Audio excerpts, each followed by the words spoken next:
In today's lesson, we're going to talk about multiplying different types of polynomials. In the last lesson, we talked about straight multiplying a binomial times another binomial. And when that's the case, we have to FOIL. But FOIL only works when it's a binomial times a binomial. Today, we're going to look at different ways to multiply different types of polynomials. So maybe a trinomial times a trinomial, or a trinomial times a binomial, or a monomial times a trinomial, different things like that. So the first thing we're going to look at is multiplying a monomial times any type of polynomial. So this doesn't matter if it's a monomial times a trinomial or a binomial or something with 4 terms or 5 terms or 6 terms. As long as it is a monomial, remember a monomial is one term, we're going to do this method.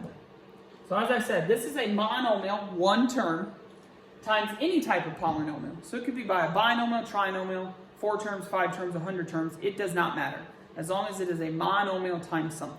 So here's an example.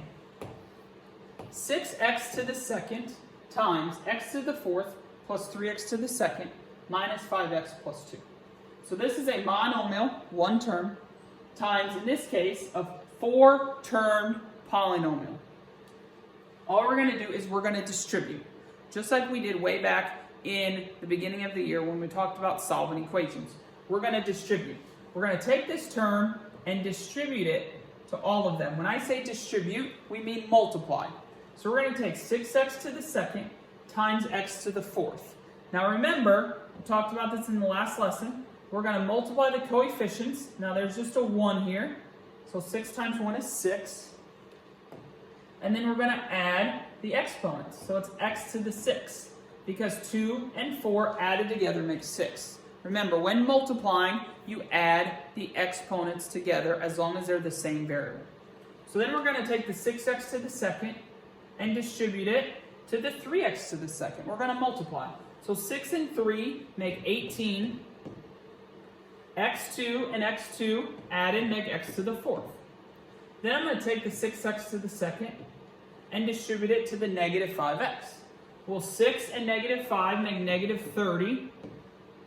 X to the third, because that's a 2, there's a 1, and 2 and 1 make 3 when I add them. Then last, I'm going to take the 6x to the second and distribute it to the 2. 6 times 2 is 12, and it's x to the second. Because this does not have a variable, so we just leave it as x to the second. And this is my final answer, because it is in order by degree from largest to smallest, left to right, degree of 6, degree of 4, degree of 3, degree of 2. It's in order, and we have no more like terms. Remember, for there to be like terms, they have to have the same variable and the same exponent. And none of these have the same exponent. So that is a monomial times any type of polynomial. You're just going to distribute it. The next thing we're going to look at is a polynomial times any type of polynomial. So this method is called the table method. Now, the good thing about the table method is it works no matter what you're multiplying.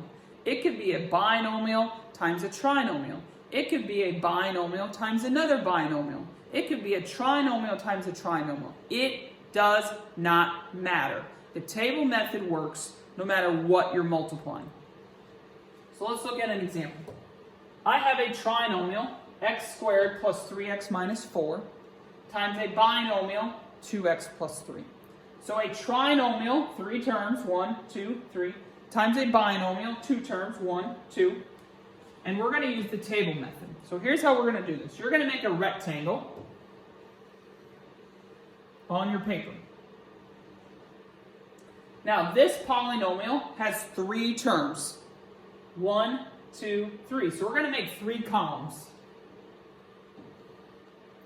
1, 2, 3. We're going to make 3 columns. Now, the second polynomial has 2 terms, 1, 2. So we're going to make 2 rows. So a row is across. So now I have 2 rows, 1, 2. So I have 3 columns for my 3 terms. I have 2 rows for my 2 terms. And now my box or my rectangle is a 3 by 2. Okay? So you're going to make your rectangle based upon the number of terms. This is a 3 by 2, so it's a 3 by 2. Now on top of each column, we're going to put one of these 3 terms. So x to the second, 3x, and negative 4. Remember, that is a negative right there. It's a negative 4. Next to each of these rows, we're going to put these two terms. So 2x and 3. Okay? Top of each column, we're going to put one of these three terms. Next to each row, we're going to put one of those two terms. And now we're going to fill in these 6 squares. To do that, we're going to do just like a multiplication chart. We're going to multiply this times this. So 2x multiplied by x to the second, 2x multiplied by x to the second gets 2x to the third. Because remember, we have to add the exponents. When multiplying, we add the exponents. We're going to do the same thing for the rest of the 5 boxes. This one is going to be 2x times 3x. That is 6x to the second. Because remember, we add the exponents. Here's a 1 and here's a 1. So we're going to add those together. Right here is 2x times negative 4. That is negative 8x. This one is 3 times x to the second. So 3x to the second. In this box, it's going to be 3 times 3x, which is 9x. And this one over here is negative 4 times 3, which is negative 12. So we filled in all 6 boxes by multiplying. This times this times this, and so on and so forth. Now we're going to take these 6, we're going to combine our like terms, and we're going to put it in order by degree.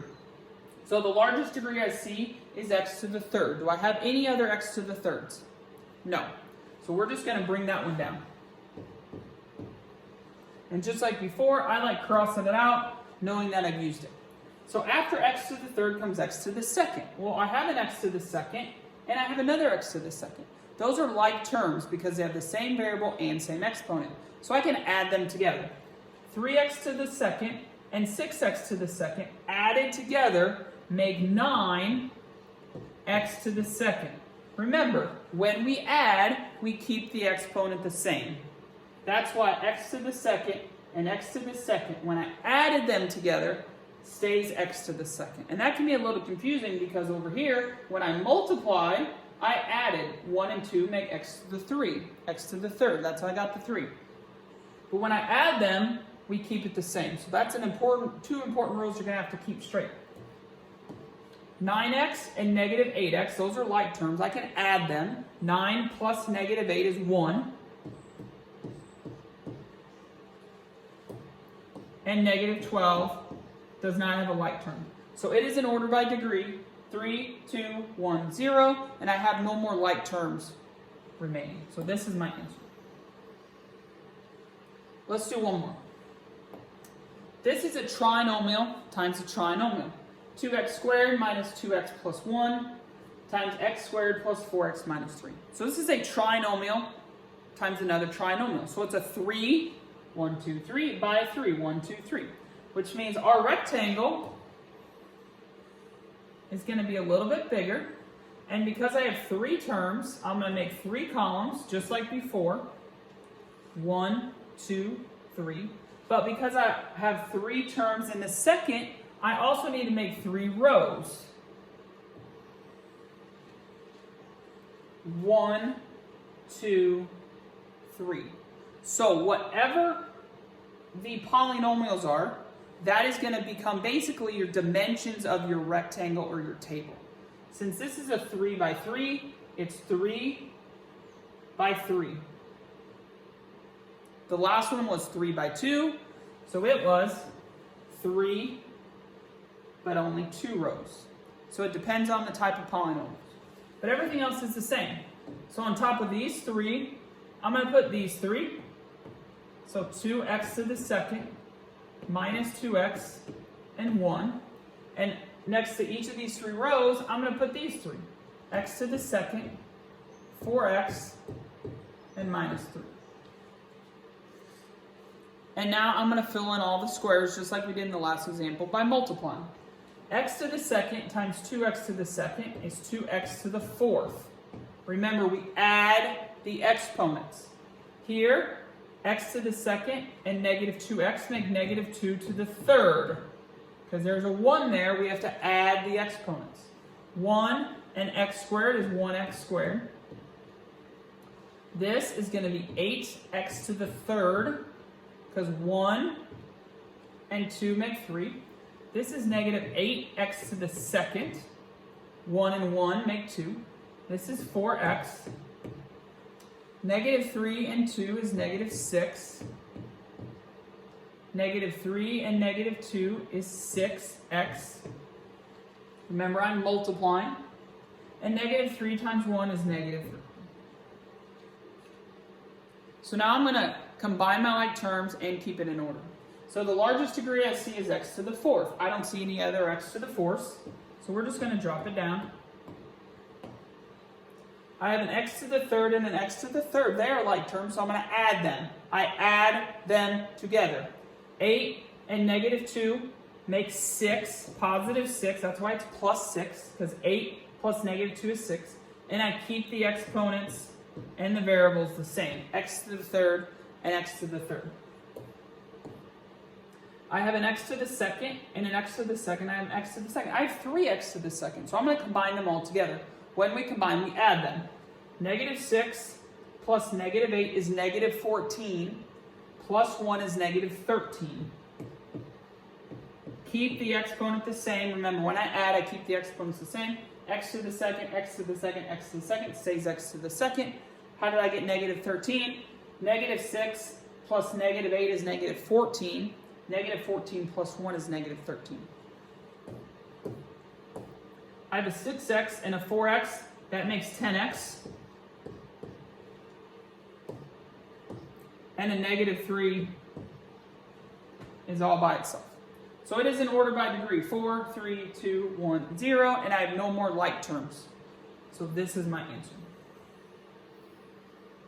So when multiplying polynomials, we're going to use the table method. The table method works no matter what you're multiplying. The dimensions of your table, so the number of rows and number of columns, will depend on how many terms you have in your polynomials. But remember, if you're multiplying just a monomial, one term, just distribute. But if you're multiplying anything else, you can use the table method. But remember, if you're multiplying a binomial times another binomial, we should use the FOIL method like we did in the last video.